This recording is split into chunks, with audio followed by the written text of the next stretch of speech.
வணக்கம். அன்பான மகர ராசி நேயர்களே, உங்களை வணங்கி மகிழ்வது உங்கள் சிதயோகி பேரம்பலவாணன்.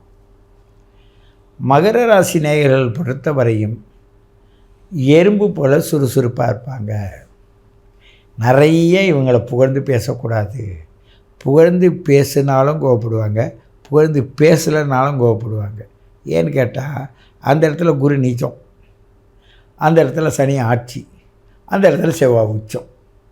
அப்போ ஒரு முக்கியமான 3 கிரகங்களும் அந்த இடத்த ஆக்குபை பண்ணுறதுனால அந்த கிரகத்துக்குடைய அந்த சனியை 3ஆம் பார்வையாக அந்த இடத்த பார்க்குறான். அந்த குரு பகவான் என்ன செய்யலாம், முன்னவும் பின்னவும் பார்க்குறான். இப்படிப்பட்ட நிலையில் இந்த செவ்வாயும் என்ன பண்ணுறான்னா அதுக்கு 12ஆம் இடத்தை பார்க்குறான். ஆகையினால்தான் இவங்களோட நிலையே ஒரு வித்தியாசமாக இருக்கும். பூச்சிங்கள் ஏதாவது கடிக்கும், விஷம் தீண்டுதல் இருக்கும், இல்லை விஷ சம்பந்தமான மாத்திரைகள் அதிகம் சாப்பிட வேண்டி வரும், இல்லை சந்தர்ப்ப சூழ்நிலைக்கு ஏற்ப உங்களுடைய பயணத்தில் நிறைய தடைகள் வரும், இயற்கை சீற்றத்தால் உங்களுக்கு பாதிப்பு வரும். இதெல்லாம் ஏன் சொல்ல வேண்டியிருக்குனாக்க, இன்றைய நிலையில் இருக்கிற கிரக நிலை அப்படி தான் வக்ர நிலையில் இருக்குது.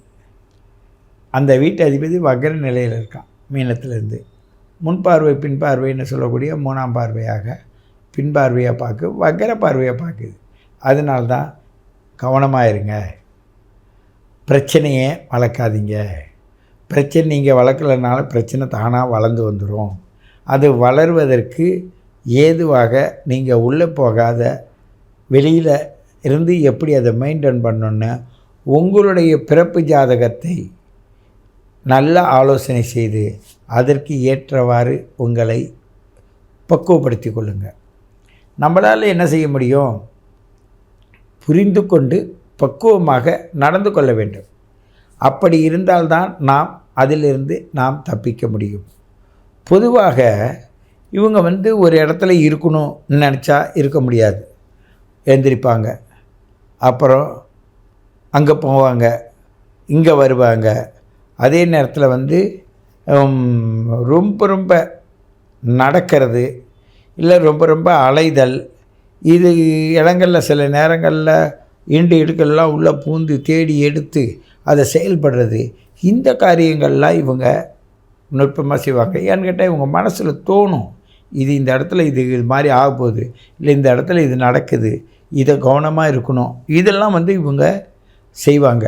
சின்ன குழந்தையாக இருந்தால் அது மாதிரி செஞ்சிங்கன்னா கோவப்பட்டு அடிச்சு விடாதீங்க. ஏன்னு கேட்டால் அதோட அறிவு அப்படி தான் துருத்துருன்னு இருக்கும். ஒரு 12-13 வயசுக்குள்ளே இருக்கிறவங்களெலாம் ரொம்ப கவனமாக பார்த்துங்க, கோவப்படாதீங்க. அவங்களோட அறிவோட திறமை அப்படி இருக்கும். ஒரு 20-22 வயசுக்கு உள்ளவங்க ரொம்ப கவனமாக இருக்கணும். ஏன் கவனமாக இருக்கணும், இது கொஞ்சம் அவசரப்பட்டு காதல் இது மாதிரி விஷயங்களில் போய் சிக்கிவிடுவாங்க. அவங்க எல்லாருன்னு சொல்லலை, ஒரு சிலருக்கு மட்டும்தான் அந்த 18-20 வயசுக்குள்ளே இருக்கிறவங்களுக்கு அந்த தடுமாற்றம் வரும். சில பேருக்கு திடீர்னு கல்யாணம் ஆகிடும், சின்ன வயசுலேயே கல்யாணம் ஆகிடும். சில பேர் கல்யாணம் பண்ணுவாங்க, வெளியிலேயே தெரியாது. ஏன்னு கேட்டால் அந்த அளவுக்கு ஒரு நுட்பமான பரஸ்பர உறவை வளர்த்துக்குவாங்க. வளர்த்து விட்டுரு இந்த சமுதாயம். அதில் ரொம்ப கவனமாக நம்மளுடைய பயணத்தை எடுத்துகிட்டு போகணும். அந்த மகர ராசி நேயர்களை பொறுத்தவரையும் மிகவும் நீரோட்டத்தில் மகரம் என்ற ஒரு முதல்ல படுத்திருக்க மாதிரி நம்ம முன்னோர்கள் வழி அமைச்சிருக்காங்க. இவங்க எப்படின்னு கேட்டால் ஒரு கம்பீரமானவர்கள். தான் இருக்கிற இடத்துல அவங்க பொறுத்தவரையும் அவங்க வேலையை அவங்க செஞ்சுக்கிட்டு இருப்பாங்க. இன்றைக்கி 8ல் இருக்கிற அந்த சூரியன் அவர்களை எந்த வேலை செஞ்சாலும் கெட்ட பேரை உண்டு பண்ணுது. அவ்வளோதான், வம்பளை இழுத்து விட்டுருது. அதுதான்.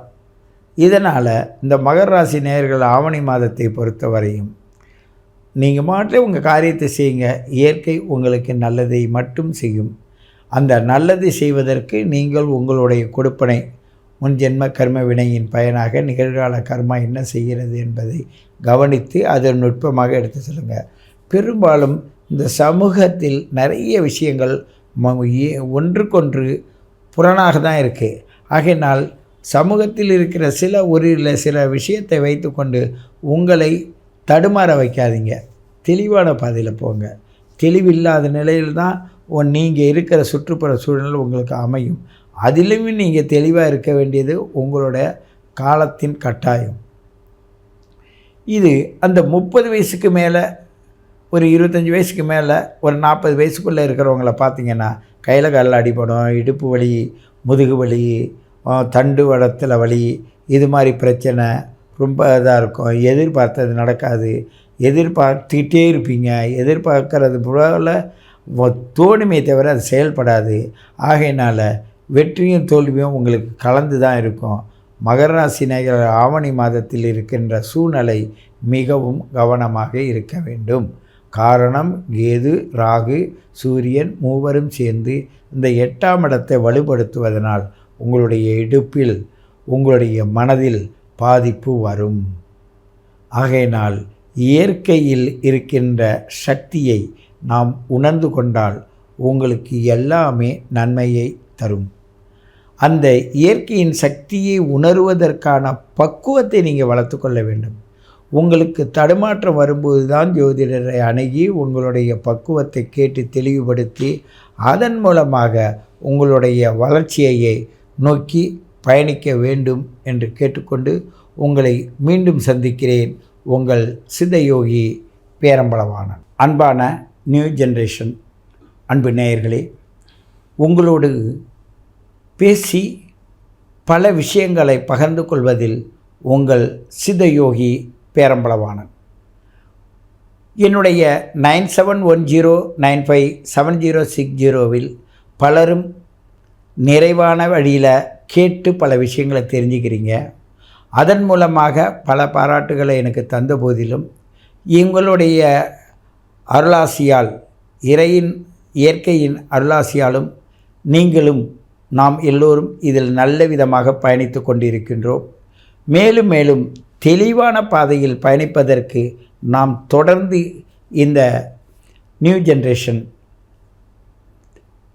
பயணப்பாதையை தொடருவோம். நீங்கள் உங்களுடைய date of birth, time of birth, place of birth கொடுங்க. குருதட்சணையோடு சேர்த்து நீங்கள் அனுப்பிட்டு ஒரு நாள் வெயிட் பண்ணுங்கள். அதுக்குள்ளே உங்களுடைய நுட்பமான விஷயம், காற்றில் எப்படி கலந்து உங்கள் பேரை ரிலே பண்ணுறது, உங்களுக்கு நீர்னால் வருகின்ற இந்த 5 பூதங்களையும் எப்படியெல்லாம் நீங்கள் அனுபவிக்கணும், நிறைய விஷயங்கள் மருத்துவ விஷயமாக இருக்கும். ஒரு 20 வயசுக்குட்பட்ட ஒரு சிலர் குழந்தைங்க என்கிட்ட பேசும்போது ஆரம்பத்தில் அவங்களுடைய அந்த விவரம் புரியாத கேட்டுருவாங்க. அதுக்கு பிறகு விவரம் புரிஞ்சோடனே அவங்க அப்படியே அவ்வளோ மன சந்தோஷம் அடைவாங்க. ஏன்னு கேட்டால் இவங்க ஒரு அனுபவ ரீதியாக ஒரு அர்த்தம் வச்சுருப்பாங்க. யாரோ அனுபவ ரீதினா யாரோ சொன்னதை தானே இவங்க காதில் கேட்டு வச்சுருக்காங்க. அதனால் அந்த விஷயத்தில் அவர்கள் நான் சொல்லுவதை இணைச்சி அவங்க பலனை அடையும் போது பார்த்தால் அவர்களுக்கு அவ்வளோ பெரிய சந்தோஷத்தின் மூலமாக என்னோட தொடர்பில் பல விஷயங்களை பகிர்ந்துக்கிறாங்க. இதை நீங்களும் தொடர வேண்டும். மேலும் மேலும் பல உண்மைகளையும், மருத்துவ ரீதியான உண்மைகளையும், ஜோதிட ரீதியான உண்மைகளையும், ஆன்மீக ரீதியான உண்மைகளையும் தெரிந்து கொள்ள வேண்டும் என்று கேட்டுக்கொள்வது உங்கள் சித்தயோகி பேரம்பலவாணன்.